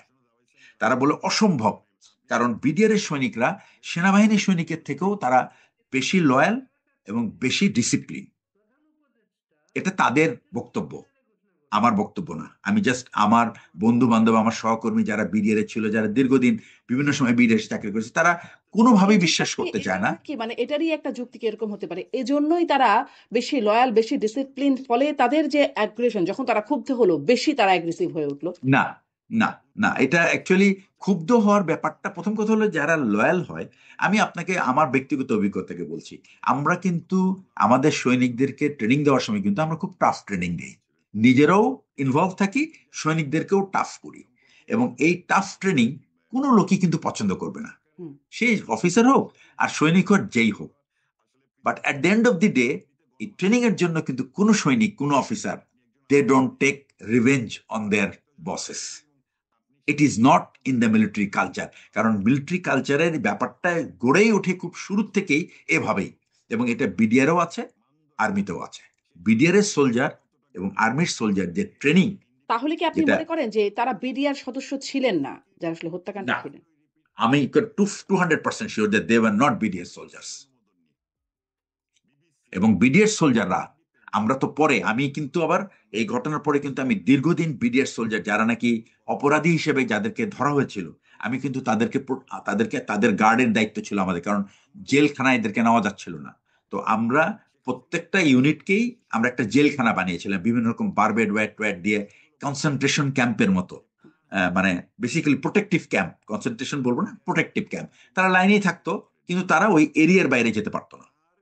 এবং আমরা সার্চ লাইট দিয়ে টিয়ে সব সব সময় তাদেরকে গার্ডে রাখতাম। এটা যদি বিডিআর সোলজাররা যদি সবাই যদি বিদ্রোহের মধ্যে থাকতো, তাহলে এই সমস্ত সোলজারকে এইভাবে কন্ট্রোল করা সম্ভব ছিল না। সুতরাং আমি বলবো যে পিডিআর এর আমি 95% soldier were not involve in anything, যদি থেকে থাকে ওই 5%। এবং আমরা পরে খোঁজ পেয়েছি এই 5%-এর ভিতরে অনেকে যাদেরকে চাকরিচ্যুত করা হয়েছিল তারা এসে তাদের পুরনো ইউনিফর্ম পরে এসে এদের সাথে যোগ দিয়েছিল এবং তারা এই কাজগুলি করেছে।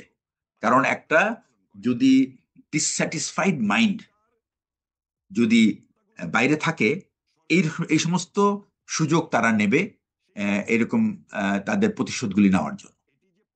But serving soldier, it is impossible. তাহলে কারা হত্যাকারী? তাহলে আপনার বিশ্লেষণে কারা ছিল? আমার বিশ্লেষণে ওই যে একটা হলো যে ডিসস্যাটিসফাইড মাইন্ড যারা ছিল ওটা তো সোলজার। 5% বিডিআর আর করছে। সেকেন্ড হচ্ছে আপনার তো 57 জন অফিসারকে কিল করার জন্য তো ইউ ডোন্ট নিড মানে 5,000 soldier, hmm, you only need few hundred or you maybe only dozen is good enough. কারণ অফিসাররা তো আনআর্মড, তাদেরকে তো হাত টাত বেঁধে তাদেরকে কাস্টডিতে নেওয়া হয়েছে, তাদেরকে পিটানো হয়েছে। এবং এইগুলি কিন্তু অনেক অফিসার আছে যারা আহ, কোনোভাবেই তারা মিসবিহেভ করার কোনো সুযোগ নাই তাদের, এবং দে আর ভেরি ভেরি মানে ওয়েল বিহেভড অফিসার। এবং অফিসার অ্যাকচুয়ালি যখন সে হুম, এই ধরনের দায়িত্বে থাকে, এরা কিন্তু they don't behave like NCOs. It is not, that was not a normal life, is not a training life, it is a easy life.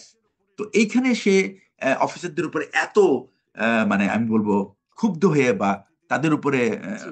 চড়াও হওয়ার তাহলে কোনো মানে কারণ ওই নেই। প্রশ্নটা তাহলে হচ্ছে, আপনি বলছেন যে তাও 5% থাকতে পারে বিডিআরদের, কিন্তু আপনি বলছেন হ্যাঁ, আর হত্যাকারীরা আর বিডিআর যার এর নাকি সদস্য এরকম না। হ্যাঁ, এরকম হ্যাঁ। আর আর বাকি যে অফিসারগুলিকে কিল করা হয়েছে, এদের এদের তো অনেক অফিসাররা চিনেই না, অনেক সৈনিকরা চিনেই না যে এনারা বিভিন্ন সেক্টর থেকে আসছে। যেহেতু ওখানে কনফারেন্স ছিল, প্রত্যেকটা সেক্টর কমান্ডার আসছে এই কনফারেন্সে, হুম, প্রত্যেকটা সেক্টর কমান্ডার, প্রত্যেকটা ফুল কর্নেল হইতে সেনাবাহিনী আহ, তারা অ্যাটলিস্ট 18 থেকে 20 বছর তাদের পিছনে সরকারের ইনভেস্টমেন্ট আছে তাকে ট্রেনিং করানো, তাকে তৈরি করা, এই ধরনের দায়িত্ব পালন করার জন্য। প্রত্যেকটা অফিসের বিদেশে প্রশিক্ষিত, প্রত্যেকটা। হুম, এবং তারা সবাই বিডিআর কিন্তু আমি বলি আপনাকে 2006 সালে বেগম খালেদা জিয়া আসার পরে, ক্ষমতায় আসার পরে একটা পলিসি চেঞ্জ হয়েছিল বিডিআর। তখন বিডিআর তারা ভালো অফিসার চাচ্ছিল, যে তারা ক্যারিয়ার যারা নাকি খুব চৌকুশ অফিসার তাদেরকে প্রয়োজন। কারণ বর্ডারে যে আমাদের যে যে স্মাগলিংটা হয়, এই স্মাগলিংটা প্রতিরোধ করার জন্য খুব পেশাগতভাবে দক্ষ এবং উৎকর্ষ যাদের আছে সেই সমস্ত অফিসার প্রয়োজন তারা চাচ্ছিল। এবং বর্তমান যে স্বরাষ্ট্র উপদেষ্টা উনি ছিলেন তখন এমএস ব্রাঞ্চ মানে আমাদের যে ব্রাঞ্চটা সেনা সদরের যে ব্রাঞ্চ থেকে অফিসার পোস্টিং করা হয়। তো হুম। এই যখন এটা নীতিমালা হলো যে আমরা ভালো অফিসার নেব, তখন এবং উনি যখন প্রমোশন পেয়ে যখন বিডিআর এর যখন ডিজি হলেন, তখন কিন্তু এই উনি অ্যাকচুয়ালি প্রথম মানুষ যিনি এই বিডিআর এ যে ভালো ভালো অফিসার পোস্টিং করার যে নীতিমালাটা, এই নীতিমালাটা কিন্তু উনার সময় আসছে, যার ফলে সেনাবাহিনীতে বিডিআর এ যাও দু এক জায়গায় বিভিন্ন রকম অভিযোগ ছিল অনেকের বিরুদ্ধে, এই সমস্ত চোরাচালানে সহযোগিতা করা বা সেখান থেকে কিছু ফায়দা নেওয়া, এই বিষয়গুলি কিন্তু একেবারে নীল। অফিসারদের involvement, corruption by officers came down to nil almost এই জেনারেল জাহাঙ্গীরের সময়। এবং এই ধারাটা কিন্তু জেনারেল শাকিল মেনটেন করেছেন।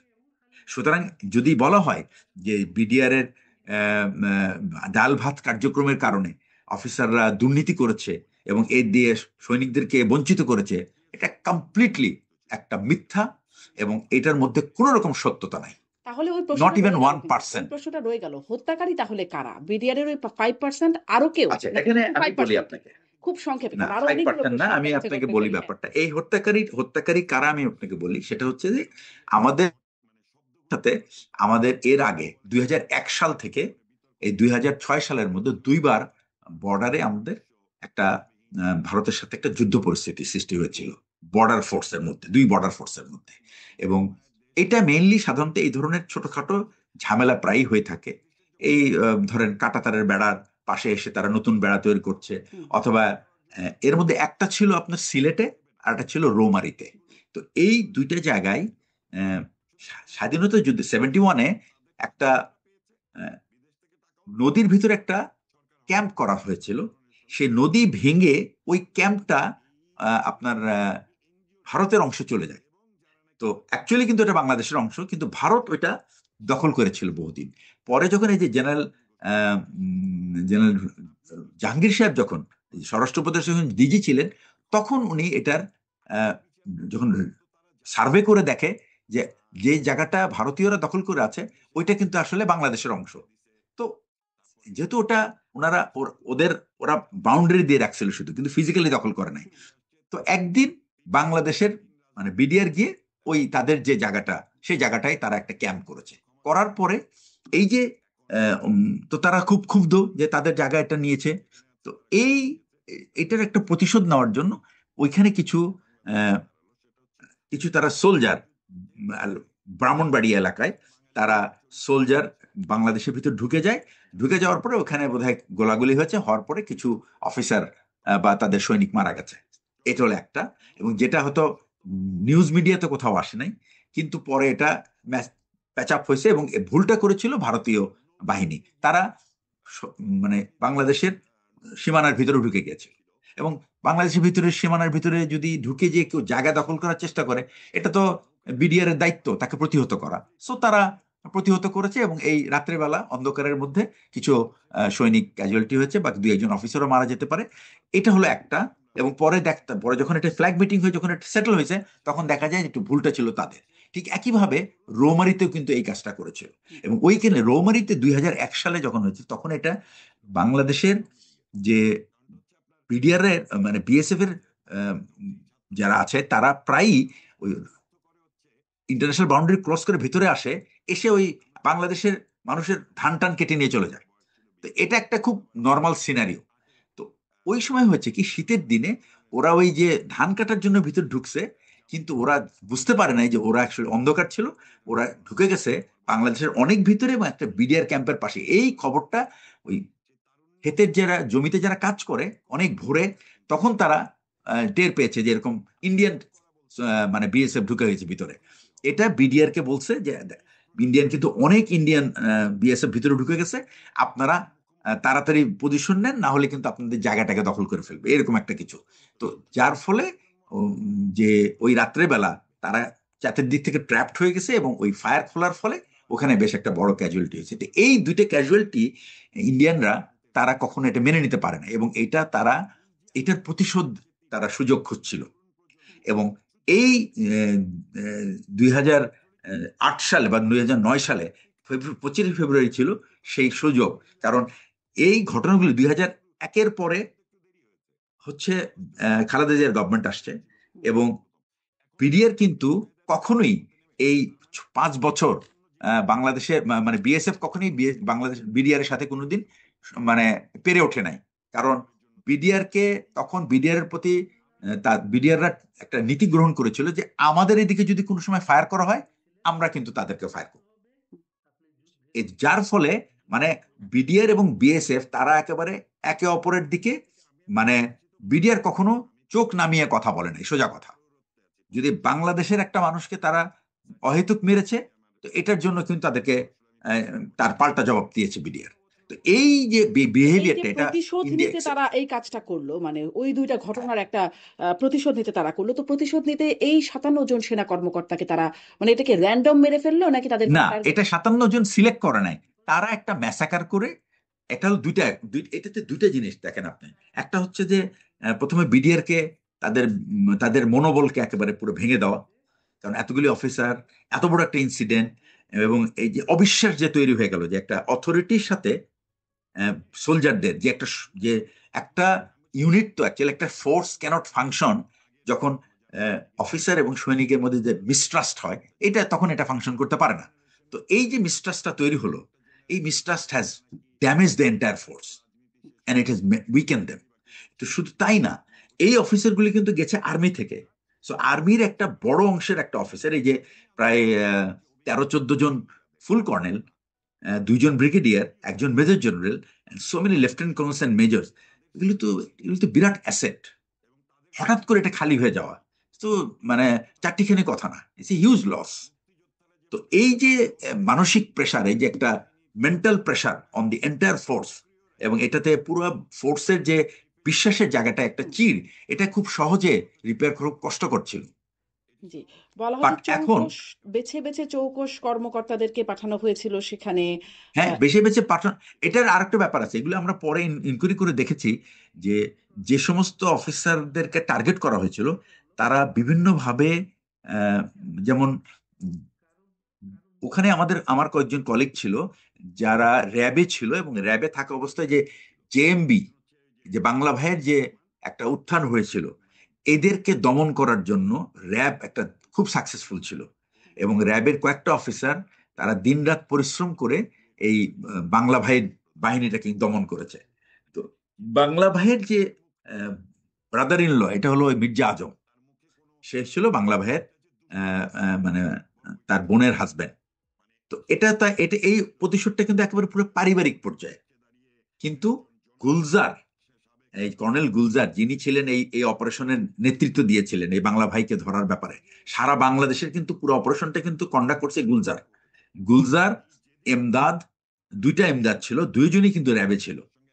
এইটা এরা মানে খুবই গুরুত্বপূর্ণ ভূমিকা রেখেছিল এই অপারেশনগুলিতে।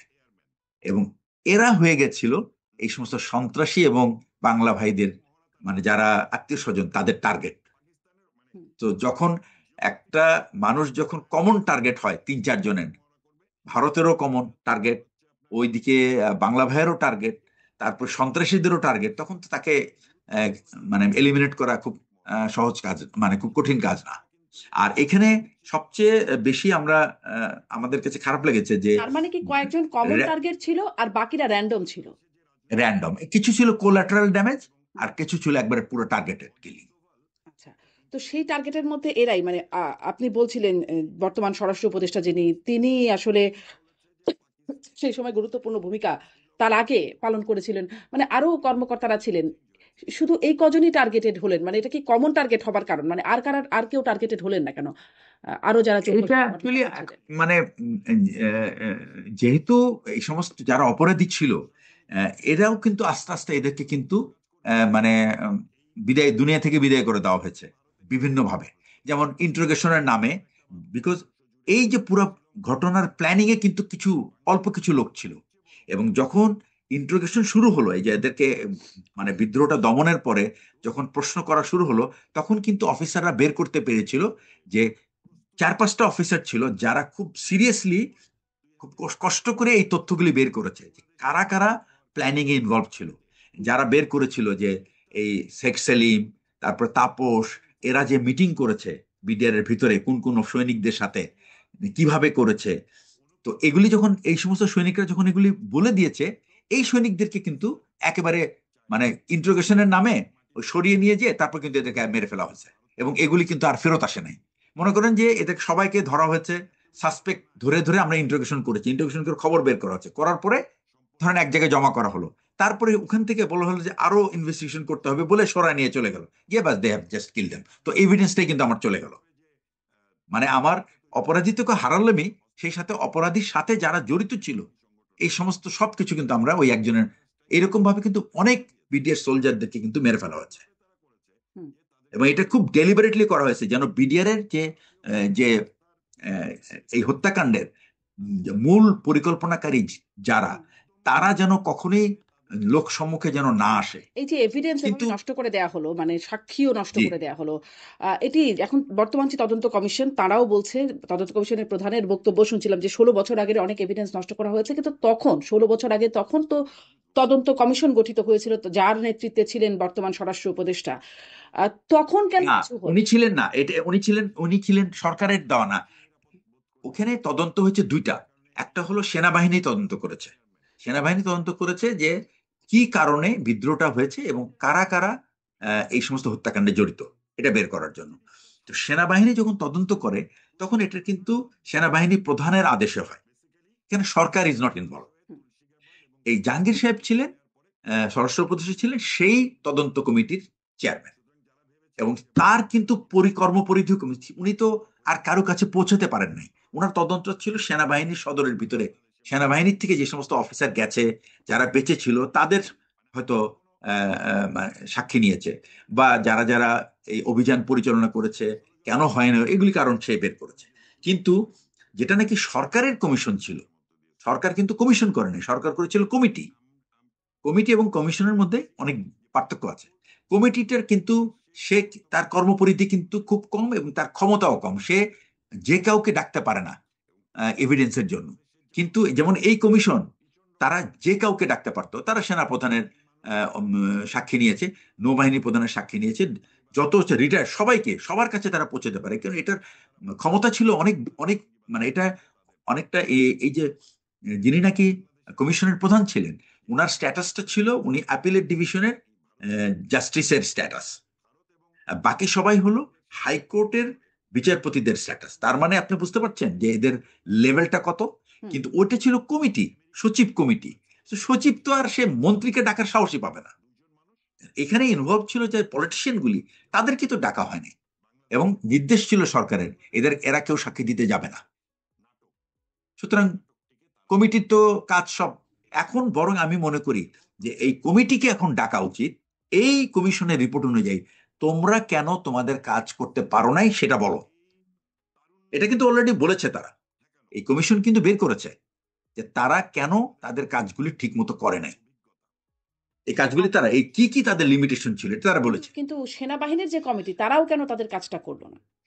হ্যাঁ, তারা তাদের কাজ করেছে, কিন্তু এই কাজ, এটা অ্যাকচুয়ালি এই রিপোর্টটা যে যেটুকুই করেছে, তারা তাদের যে অ্যাকচুয়ালি প্রত্যেকটা তদন্তের কিন্তু একটা টার্মস অফ রেফারেন্স থাকে, যে আপনি তদন্ত করে কি বের করবেন আপনি। তো সেই টার্মস অফ রেফারেন্স যদি সে না, তাহলে তো ওই তদন্ত তো গ্রহণই হবে না। ওই তদন্ত রিপোর্ট জমা দেওয়ার পরে ওই তদন্ত প্রেসিডেন্টকে আবার ডাকবে, ডেকে বলবে তুমি তো কাজ করো নাই, আবার করো। সুতরাং আমার কাছে যেটা মনে হয়, তদন্ত কমিটিতে যারা ছিল তারা তাদের কাজ করেছে। আমি যেহেতু তদন্ত করে দেখি না এই আসলে কি রিপোর্ট, বের আর হলো, মানে তো করে সেখান থেকে কি হলো? পরে ওই টার্মস অফ রেফারেন্সে যা আছে, টার্মস অফ রেফারেন্সে যদি থেকে থাকে যে এই বিদ্রোহের কারণ, হত্যাকাণ্ডের কারণ, এবং এরকম কারা কারা জড়িত, কেন তাদেরকে আমরা জীবিত উদ্ধার করতে পারলাম না, এবং এই ব্যর্থতার কারণ কাকে কাকে কাকে কাকে দায়ী করা যাবে, তাদের বিরুদ্ধে কি ব্যবস্থা নেওয়া সেগুলো যায়, কি বের হয়েছিল? এই সেগুলো কি বের হয়েছিল? সেই এটা বের হয়েছিল কিনা, এটা তো অ্যাকচুয়ালি আমি ছিলাম তখন একজন সাক্ষী। হ্যাঁ, কিন্তু আমরাও তো দেখিনি, মানে এই যে এই না, এটা অ্যাকচুয়ালি কেউ এটা অ্যাকচুয়ালি আপনাদের দেখারও কথা না, এটা এটা একটা একটা আভ্যন্তরীণ তদন্ত। এই আভ্যন্তরীণ তদন্ত is not for public, it is only for people যাদেরকে আপনি অ্যাকিউজ করবেন, তাদের বিরুদ্ধে যেরকম ব্যবস্থা নেওয়ার জন্য। তবে আমি বলবো সেনাবাহিনী সবচেয়ে বড় ভুলটা যে করেছে তখন ওই সময়, সেটা হচ্ছে যে কোনো রকম অভিযানের সফলতা বা ব্যর্থতা, সফলতা হইলেও কিন্তু আমাদের সেনাবাহিনীতে একটা সিস্টেম আছে, সেটার নাম হলো আমরা ডিব্রিফিং করি, after action review. After action review কিন্তু আমাদের হয় নাই। আমি আমার অপারেশনাল ডিরেক্টরেটে আমরা একটা ইন্টারনাল রিভিউ করেছিলাম যে আমাদের ডিপ্লয়মেন্ট কত কুইক হয়েছে, আমরা কি এনাফ ফোর্স মাস্টার করতে পারছি কিনা, আমরা কি কি রিসোর্স আমাদের দরকার ছিল কিন্তু আমরা পাই নাই, কারণ পলিসিতে এটা নাই। সুতরাং এই জিনিসগুলো কিন্তু আমরা ইন্টারনালি তৈরি করেছি, অতটা এটা হওয়া উচিত ছিল সেনাবাহিনী লেভেলে। কারণ এত বড় একটা অপারেশন, এবং সেই অপারেশনের সাকসেস অথবা ফেইলার যেটাই হোক না কেন, এটা কিন্তু রিভিউ ওয়াজ এ মাস্ট, যেটা সেনাবাহিনী কোনোদিন কোনো, এটা চরম তাহলে কি অন্যায় হয়েছে আমি তাহলে বলবো। কি এটা বর্তমান স্বরাষ্ট্র উপদেষ্টার একটা ব্যর্থতা? তিনি তদন্ত কমিটির সেই না, সময় এটা স্বরাষ্ট্র অ্যাকচুয়ালি স্বরাষ্ট্র উপদেষ্টার ব্যর্থতা ঠিক না, স্বরাষ্ট্র উপদেষ্টাকে এটা আমি বলবো জেনারেল মঈনের ব্যর্থতা। উনি ছিলেন সেনাপ্রধান, উনার বের করা উচিত ছিল কেন উনার বাহিনী উনার অফিসারদেরকে উদ্ধার করতে পারলো এই না। জন্য তো ওই যে তদন্ত কমিটি তখন বর্তমান স্বরাষ্ট্র উপদেষ্টা তখন সেই তদন্ত কমিটির প্রধান ছিল, উনি তো করে হ্যাঁ, দিয়েছেন। এটা তো এটা বের করার কথা ছিল না? না, জেনারেল মঈন হলো উনাকে বের করতে বলেছেন। হুম। তো উনি তো জেনারেল মঈনকে উনি এই দায়িত্বের বাইরে রাখবেন, এই অপরাধের বাইরে রাখবেন, কারণ হি ইজ দি অথরিটি। আপনি যদি একটা বাহিনীর প্রধান হন এবং আপনি যদি বলেন এক্স ওয়াই জেড কে, হ্যাঁ তুমি তদন্তকে বের করো তো কে কি জন্য এরকম হলো, তো সে তো সেনাবাহিনী প্রধানকে তো আগেই তো, সে তো অ্যাকচুয়ালি দায়িত্বের বাইরে, মানে তাকে আর আপনাকে তাকে দায়ী করতে পারবেন না। কেন পারবেন বাট না? এই কেন ঘটনার, পারবেন না? না তদন্তে ওই যদি বেরিয়ে আসে পারবে তিনি না, দায়ী, বিকজ সংশ্লিষ্টতা আছে, তাহলে কেন পারবেন না? না, এটা তো অ্যাকচুয়ালি এটা আমি জানি না, এটা এটা অ্যাকচুয়ালি সম্ভব না, এটা হয় নাই আগে। আপনি যখন নিজেই বা যখন তার মানে একটা আপনি মনে করছেন বাহিনীর তিনি কাজ প্রধান, করতে পারেন নাই, মানে পারেন না যদি না দায়ী হয় এটা ব্যর্থতা, তাহলে অ্যাকচুয়ালি, তদন্তে হ্যাঁ, আসলে কেন এটা করবেন? এটা না, এটা এটা যদি সেনাবাহিনীর উপরের কোনো অথরিটি থাকতো, কর্তৃপক্ষ থাকতো, তারা যদি বলতো যে আপনাদেরকে বের করতে হবে যে সেনাবাহিনী, তখন কিন্তু সেনাবাহিনী প্রধানের মধ্যে চলে আসতো। কিন্তু সেনাবাহিনী প্রধান নিজে যখন বের করতে গেছে, তখন কিন্তু উনি আর এই এই এই পার্টের, উনি হচ্ছে he is out of the responsibility. But আমি ফিল করি, আমি অ্যাজ অ্যান ইন্ডিভিজুয়াল, আমি তো তখন সেনাবাহিনীর ভিতরে, আমি ফিল করি এই ঘটনার জন্য যে আহ, আমাদের ইন্টারনাল রিভিউতেই কিন্তু আমরা বের করতে পারতাম যে অ্যাকচুয়ালি কেন, কিন্তু সেই রিভিউটা হয় নাই। ঠিক। তাহলে এটাকে আপনার কাছে তদন্ত একদম বলবো না। সংক্ষেপে এবারে সামারি করে একটু জানতে চাই। আপনি তৎকালীন সেনাপ্রধানের বিষয়ে বলছিলেন, একদম সংক্ষেপে যদি বলেন তার ভূমিকা আপনি কেমন দেখেছেন? আবারও জিজ্ঞাসা করি, তদন্ত কমিটির প্রধান, সেনাবাহিনীর অভ্যন্তরীণ তদন্ত কমিটির প্রধান ছিলেন বর্তমান স্বরাষ্ট্র উপদেষ্টা। তার মানে আমি বলছিলাম তিনি ব্যর্থ ছিলেন কিনা, আপনি সেটা বলছিলেন না। তাহলে তার ভূমিকা আপনি কেমন দেখেছেন? এবং একটু এটাও প্রশ্ন করতে চাই, বর্তমান যিনি সেনাপ্রধান আছেন তিনিও সেই সময় উদ্ধার অভিযানে ছিলেন, সেই জি, উদ্ধার অভিযানে তার ভূমিকা কেমন ছিল? অ্যাকচুয়ালি প্রথমে আগে আমি লাস্ট প্রশ্নটা দিয়ে শুরু আচ্ছা, করি। তিনজনের বর্তমান ভূমিকা। যে সেনাপ্রধান হ্যাঁ। হ্যাঁ, বর্তমান যে সেনাপ্রধান ছিলেন, উনি উনি একটা এমন র্যাঙ্কে ছিলেন যে অ্যাকচুয়ালি ওনার ভূমিকা অ্যানালাইসিস করার মতো কোনো বিষয় আমাদের মধ্যেই পড়ে না, এই পুরো তদন্ত প্রক্রিয়ার মধ্যেই পড়ে না। Because he was a major at that time. এই সেনাপ্রধান ছিলেন মেজর, বাট উনি একটা ইউনিটের প্রধান ছিলেন। তো উনার উপরে তো বস ছিল, যাকে দায়িত্ব দেওয়া হয়েছিল যে উদ্ধার করার জন্য। যদি ভূমিকা ঠিক করতে হয়, তাহলে উনার বসের ভূমিকাটা বের করা উচিত ছিল, যেটা বের করেছে, যেটা তদন্ত কমিশন করেছে। এবং এই যে স্বরাষ্ট্র উপদেষ্টা যখন তদন্ত কমিটির চেয়ারম্যান হয়েছেন, উনার একটা অসুবিধা ছিল কি, যে উনাকে ঠিক মতো কোঅপারেট করে নাই কেউ। এটা আমার ভিউ। তো তিনি ওনাকে তো কিন্তু সেটাও কোঅপারেট বলেন না করে যে নাই। তাকে কোঅপারেট করে না। তাকে জিজ্ঞাসা করলে তিনি এ বিষয়ে কিছুই বলেন না বা রেসপন্সই করেন না। এটা তার ব্যাপার, এটা because it is up to him. Because আমি as a outsider I would see that ওনাকে কোঅপারেট করা হয় নাই, যার কারণে। সেটাও তো বলতে এবং হবে, তাই না? ওনারা যে যা আমাকে বের কোঅপারেট করেছে, করা হচ্ছে এটা না। না, একটা হলো যে, আরেকটা হলো যে উনি যা বের করেছে সেটা গভর্নমেন্টের পছন্দ ছিল না, হুম। সুতরাং এটা উনি লিখতেও পারে নাই। ওইটা ছিল হাসিনার শাসন। তো দ্যাট তাকেই ওয়াজ দ্য কেন তাহলে বিগিনিং নিয়োগ অফ। করা হলো? তাকেই কেন তাহলে নিয়োগ করা, মানে তাহলে তো তারও মানে নিয়োগ করা হলো এই কারণ, ব্যক্তিকেও তো তাকে এই নিয়োগ ব্যক্তিকেও তো আস্থাভাজন হিসেবে করা হবে, তাই না? কারণ এত অপকর্ম না, হয়েছে। তাকে নিয়োগ করা হয়েছিল কারণ তার ওই ওই ফোর্সটা সম্বন্ধে তার একটা ডিটেইল নলেজ ছিল। এজন্য সে তো তাকে নিয়োগ ডিজি। করা হবে না, তাই না? মানে যেহেতু ডিটেইলস না নলেজ না ছিল যে, না না না, তাহলে কিন্তু তো ও, সত্যটা সে বেরিয়ে যদি, আসবে। হ্যাঁ। না, সত্য উনি উনি অ্যাকচুয়ালি অ্যাপ্রোপ্রিয়েট লোক ছিল এটা বের করার জন্য। হুম। কিন্তু কিন্তু উনি অ্যাপ্রোপ্রিয়েট লোক ছিল কেন, উনি ওই বাহিনীটাকে খুব ভালো করে চেনেন। হুম। হুম। সুতরাং ওইটার যে দুর্বলতা বা ওইটার যে অসুবিধাগুলি, সেটা কিন্তু উনি উল্লেখ করতে পারতো। কিন্তু উনাকে ওই ওই ইনফরমেশনটা উনি পায় নাই, কারণ উনি কোনো বিডিআর এর সৈনিকদেরকে উনাকে ইন্টারভিউ করতে দেওয়া হয় নাই। তো এই উনার উনার কাজের পরিধিটাই ছিল শুধু সেনাবাহিনীর ভিতরে। সুতরাং আমি মনে করি যে এই জন্য উনি ওনার দায়িত্বটা উনি সফলভাবে পালন করতে পারে নাই। এটা ওনার ব্যর্থতা বলবো না, বাট কিন্তু তিনি ওনাকে কি আস্থাভাজন অসহযোগিতার ছিলেন? কারণে। তিনি কি তখন তাহলে যারা সম্পৃক্ত তাদের আস্থাভাজন ছিলেন? কারণ তাকে তাহলে মানে আস্থাভাজন না হলে এরকম একটা জায়গায় কেন নিয়োগ করা হবে? আস্থাভাজন বলতে সেনাবাহিনী প্রধানের আস্থাভাজন ছিলেন, কারণ এই তদন্তটা করা হয়েছে সেনাবাহিনীর দ্বারা। আচ্ছা। তো সেনাবাহিনীর প্রধানের আস্থাভাজন ছিলেন, আচ্ছা, এবারে কিন্তু সেনাবাহিনী সরকারের প্রধানের আস্থাভাজন ভূমিকা নাও কেমন? হতে পারে। সেনাবাহিনীর প্রধানের ভূমিকা কেমন ছিল? সেনাবাহিনীর প্রধানের সবচেয়ে বড় ভুল হয়েছে, আমি বলবো যে সেনাবাহিনী প্রধান বুঝতেই পারেন নাই যে উনার দায়িত্বটা কি। This is the first thing. সেনাবাহিনী প্রধানের দায়িত্ব ভেরি ক্লিয়ার।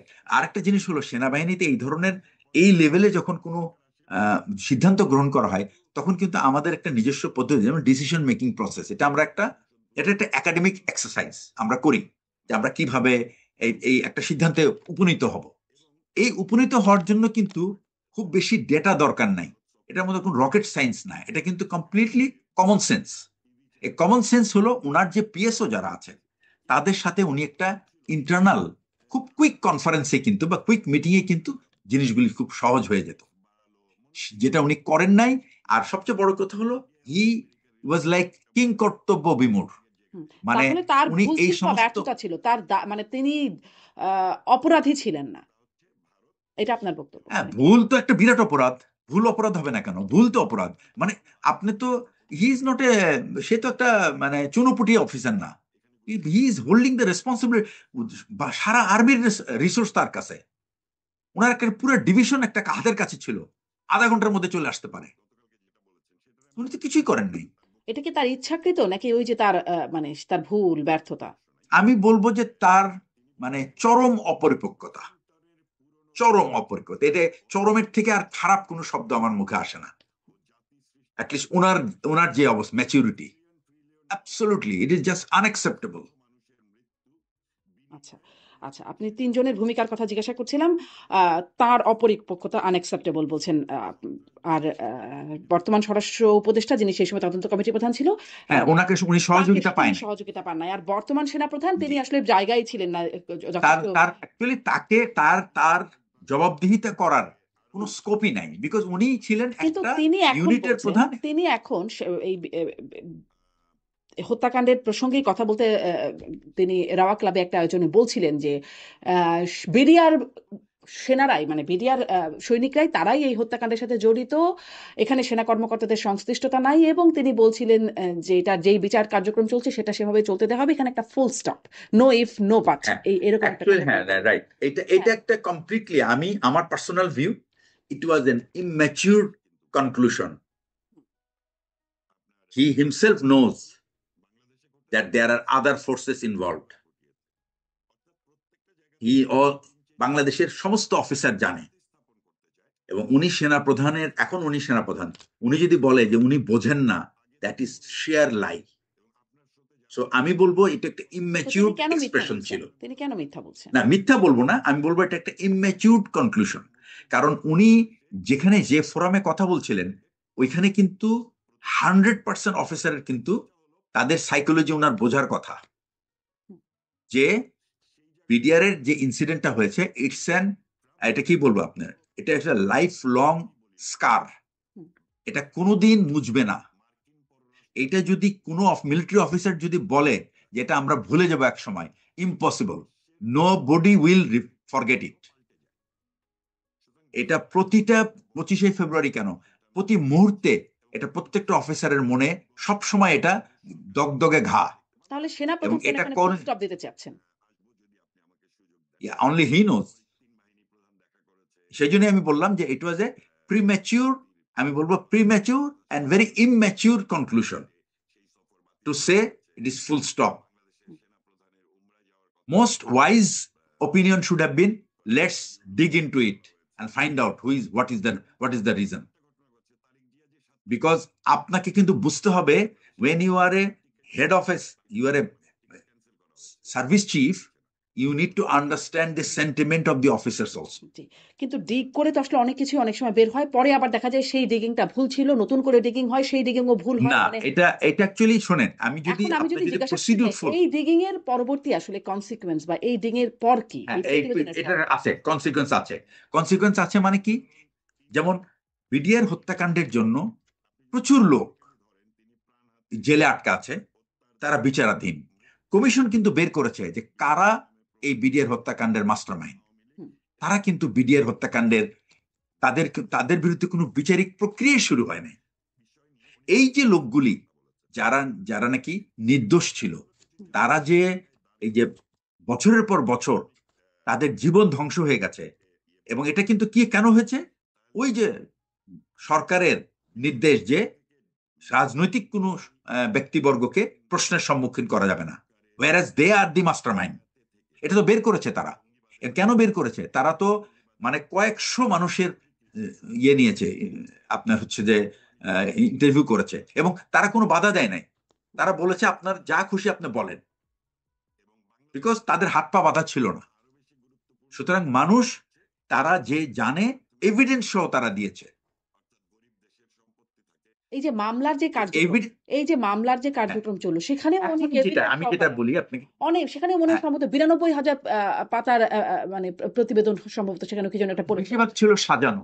তো আমি এই আপনাকে যে বলি, বেশিরভাগ ছিল সাজানো, এখনকারটা যে সাজানো আমি না, আপনাকে একটা ওটা কথা বলি, পরে আমার বলতে একজন নিষেধ। কলিগ, হুম। আমি বলি আপনাকে, আমার একজন কলিগ কর্নেল সালাম, উনি ডাক্তার, উনাকে মানে অমানসিক নির্যাতন করেছে সৈনিকরা, মারপিট করেছে, কিন্তু উনাকে একটা ফ্যামিলি, বিডিআর একটা সোলজারের ফ্যামিলি হঠাৎ চিনতে পেরেছে যে উনি হলেন হাসপাতালের প্রধান ছিলেন, উনি হাসপাতালের সিও ছিলেন। দেখার পরপরই ওরা বলছে, আরে এটা তো ডাক্তার স্যার, আমাদের তো হাসপাতালের প্রধান স্যারকে, স্যার আপনি উঠাই নিয়ে সিঁড়ি দিয়ে টেনে উঠে নিয়ে বাড়ির ভিতরে লুকায় রাখছে তাকে। লুকায় রাখার পরে তারপরে উনি যখন বেঁচে আসছে, এই লোক যখন কোর্টে গেছে সাক্ষী দিতে, এই যে কাজল, ওনার নাম হলো কি, ওই যে আহ একজন প্রসিকিউটর ছিল, কাজল নাম আর কি, হ্যাঁ। অ্যাডভোকেট কাজল, তাকে বলছে যে আপনি এই এই এই এই সাক্ষী দিবেন, এর বাইরে যাবেন না। তো উনি বলছে যে সাক্ষীকে আমি না আপনি, আমি কি সাক্ষী দিব এটা আমার ব্যাপার। হুম। উনি উনাকে আমি শুনেছি উনাকে বলেছে যে আপনি এই সাক্ষী দিবেন। কেন আমি এর সাথে সাক্ষী দিব? বিকজ অন্য কিছু বললে অন্যরা ফেসে যাবে, এবং তাকে ভয় দেখেছে যে আপনি সাক্ষী যদি দেন, দেন, অসুবিধা নেই, আপনি যা খুশি, আপনি বাইরে যাবেন না। তার মানে একটা সাক্ষীকে থ্রেট করা হয়েছে যে আপনি যদি ঠিক সাক্ষী দেন তাহলে কিন্তু আপনার জীবনের প্রতি হুমকি আসতে পারে। তো এইটা তো একটা, এটা তো একটা, এখানে তো আপনার ন্যায় বিচার পাবেন না। তার মানে হ্যাঁ, বিডিআর এর সৈনিকরা মিসবিহেভ করেছে। হুমকি হয় নাই তার নিশ্চয়তা আছে? মানে এখন যে সাক্ষীরা আসলেন, কথা বললেন, হুমকি হয় নাই তাদের প্রতি কোনো? আমি আহ, যেটা কমিশন যেটা বলেছে, যে যে সমস্ত সাক্ষীদেরকে তারা ডেকেছে তারা নিজ ইচ্ছায় এসেছে, তাদেরকে কেউ এসকর্ট করে আনতে বলেনি, আর তাদেরকে কোনো বাধাও দেওয়া হয়নি। এবং তারা যে করে, আমি নিজেও একজন সাক্ষী ছিলাম, আমি সারা দিন সাক্ষী দিয়েছি। একটা মানুষ সারা দিন, আমি গেছি সকালে, আমি আসছি বিকালে। ওই মামলায় সাক্ষ্য দেন নাই? দিয়েছেন কি? না, মামলায় আমার ইনভলভমেন্ট ছিল না। আচ্ছা। সুতরাং আমি মামলায় সাক্ষী ছিলাম, কারণ আমি তো ওই ফোর্সেই না, আমি একটা ডিফারেন্ট ফোর্সে। তো আমার সাক্ষী ছিল এই বিদ্রোহ সংক্রান্ত এবং এই অপারেশন সংক্রান্ত। সুতরাং আমি যার সাক্ষী আমি সেটা দিয়েছি। এবং আমি আর এটা হলো একটা সাইড, আর একটা হলো এই বিডিআর বিদ্রোহের পরে কিন্তু আমাদের কিন্তু চরম ক্ষতি হয়েছে। এই তো 57 জন তো মারা গেল, এরপরে প্রায় 200 থেকে 250 অফিসার অহেতুক তারা চাকরিচ্যুত হয়েছে।